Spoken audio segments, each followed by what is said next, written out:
সীমান্তপুর গ্রামে দুই বুড়ো বরেন্দ্র আর নরেন্দ্র বাস করত। ওরা দুজন ছিল খুব ভালো বন্ধু। দুজন তাস খেলে দিন কাটিয়ে দিত। একদিন তারা বসে বসে তাস খেলছিল। এই নে বরেন, এবার তোকে হারিয়ে দিলাম। যা, তুই আবার আমাকে হারিয়ে দিলি নরেন। তুই কবে আমার সাথে জিতলি শুনি? এটা কিন্তু ভুল বললি নরেন, আমি কিন্তু কালকেই তোকে দুইবার হারিয়েছি। ও তাই তো, বয়স হয়েছে তো এখন আর মনে রাখতে পারি না বেশি কিছু।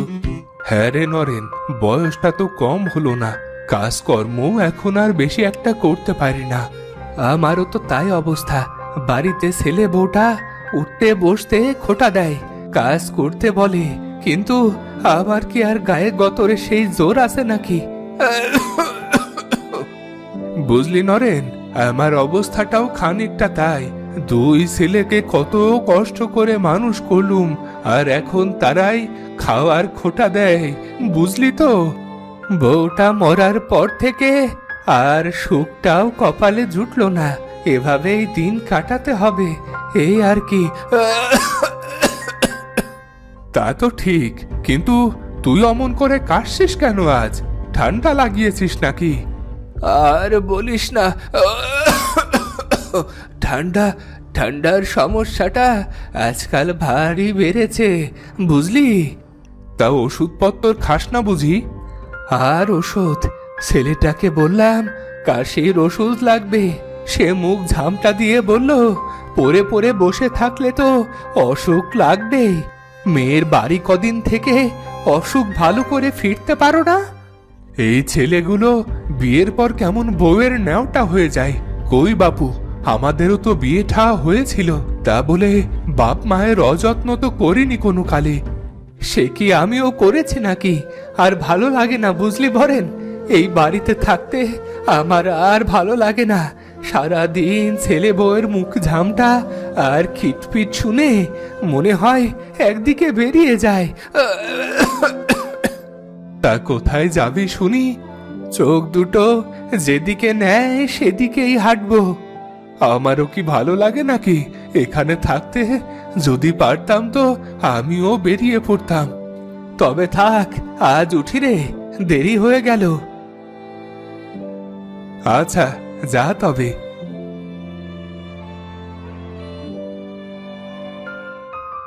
নরেন্দ্র তার বাড়ি ফিরে গেল। বাড়ি যাওয়ার সাথে সাথে তার ছেলের বউ তার সাথে ঝগড়া লাগিয়ে দেয়। এসেছেন আপনি, এসেছেন? এত সময় ছিলেন কই শুনি? সারাদিন কোনো কাজকর্ম তো করেনি না, উল্টে গায়ে হাওয়া লাগিয়ে ঘুরে বেড়ান। তাই এরকম ঘুরে না বেরিয়ে কিছু কাজ তো করতে পারেন নাকি? রাগ করছো কেন বৌমা? আমাকে কি কাজ করতে হবে বলো, আমি করে দেব। আগে দুটো খেতে দাও না বৌমা, খুব খিদে পেয়েছে গো। আহা, খালি গেলা আর গেলা, কাজে কর্মে কোনো খোঁজ নেই, খিদে পেলেই ছুটে আসেন গিলতে। তা বলি, খেয়ে খেয়ে যে আমাদের একেবারে ধ্বংস করে দিচ্ছেন, তা একটু কিছু করলেও তো পারেন বাপু। আমি তোমার কোন কাজটা করে দেই না বৌমা?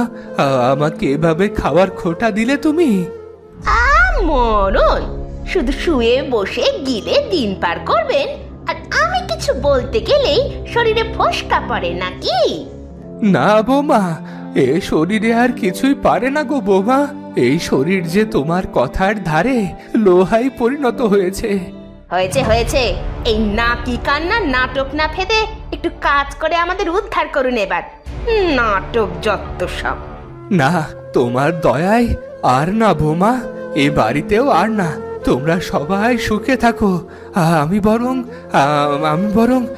বরং যাই আজ থেকে যাই। এই বলে নরেন্দ্র বেরিয়ে গেল বাড়ির থেকে। কোথায় যাচ্ছেন কোথায়? আবার তো ফিরবেন আমারই ঘরে।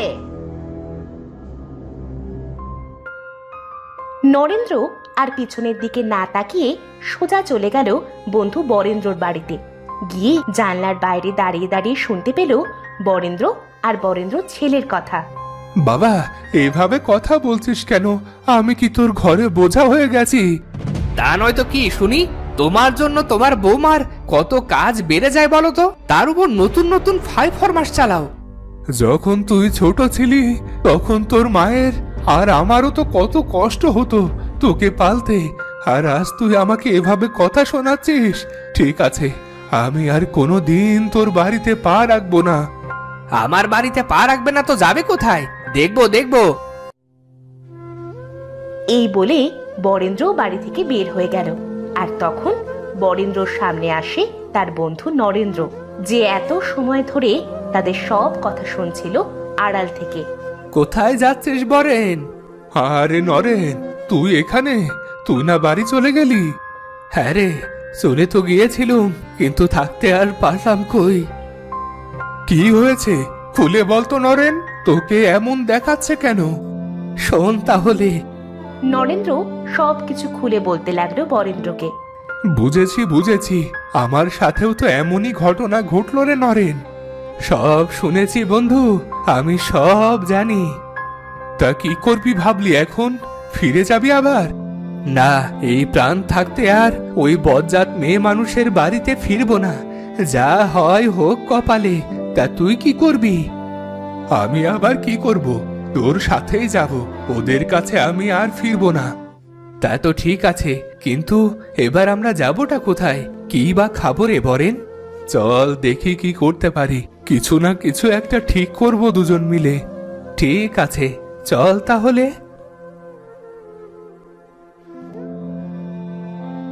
দুই বন্ধু নরেন্দ্র আর বরেন্দ্র জঙ্গলের পথে হাঁটা ধরল। হাঁটতে হাঁটতে তারা ক্লান্ত হয়ে গেল। না, আর যে হাঁটতে পারি না, রাতও তো প্রায় হয়ে এসেছে। চল আজ রাতটা এখানেই কাটিয়ে দিই। ঠিক আছে, চল ওই গাছটার নিচে শুয়ে আজ রাতটা পার করে দিই। ঠিক আছে। দুজনে জঙ্গলেই সেই রাত পার করে দেয়।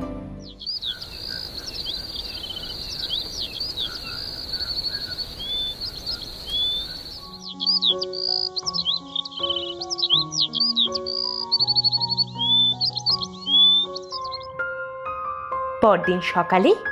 কিরে নরেন, ওঠ ওঠ, আর কত ঘুমাবি রে? উঠছি। আহা, আজ কত শান্তিতে এক ঘুম দিলাম।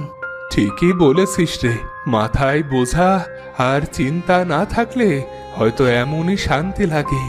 হ্যাঁ, চল চল, এখানে বসে থাকলে চলবে না, আমাদের তো এগোতে হবে। হ্যাঁ হ্যাঁ, চল আবার হাঁটা শুরু করি।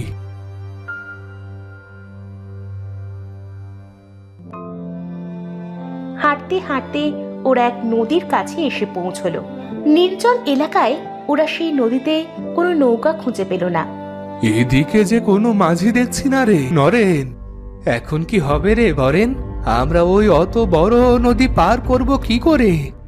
দাঁড়া দাঁড়া, এই একটু ভাবতে দে। আচ্ছা দেখ তো, এই জঙ্গলে কলা গাছ আছে কিনা। দাঁড়া দাঁড়া, দেখছি দেখছি আমি।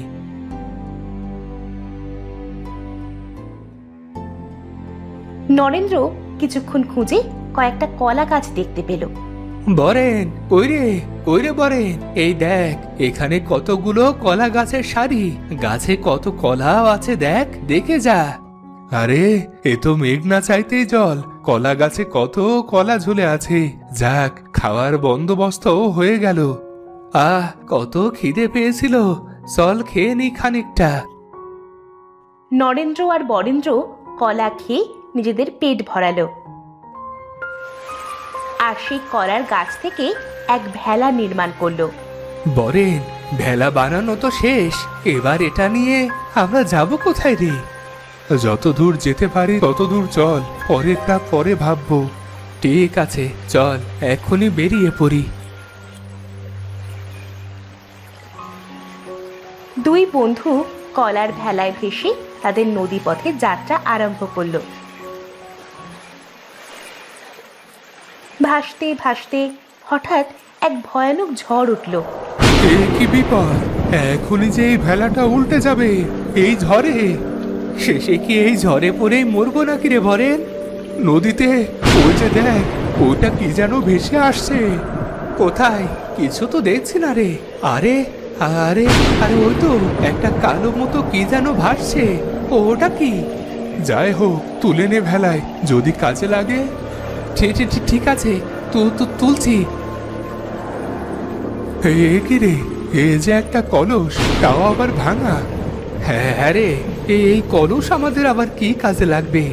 থাক, রেখে দে, কোনো কাজে হয়তো লেগে যাবে। বেচারা কলসও আমাদের মতো এই ঝড়ে পড়েছে রে। আহারে, এই নরেন, দেখ দেখ, ঝড় কেমন থেমে যাচ্ছে, তাই না? হ্যাঁ, তাই তো, ঝড় কি আশ্চর্য ভাবে থেমে গেল।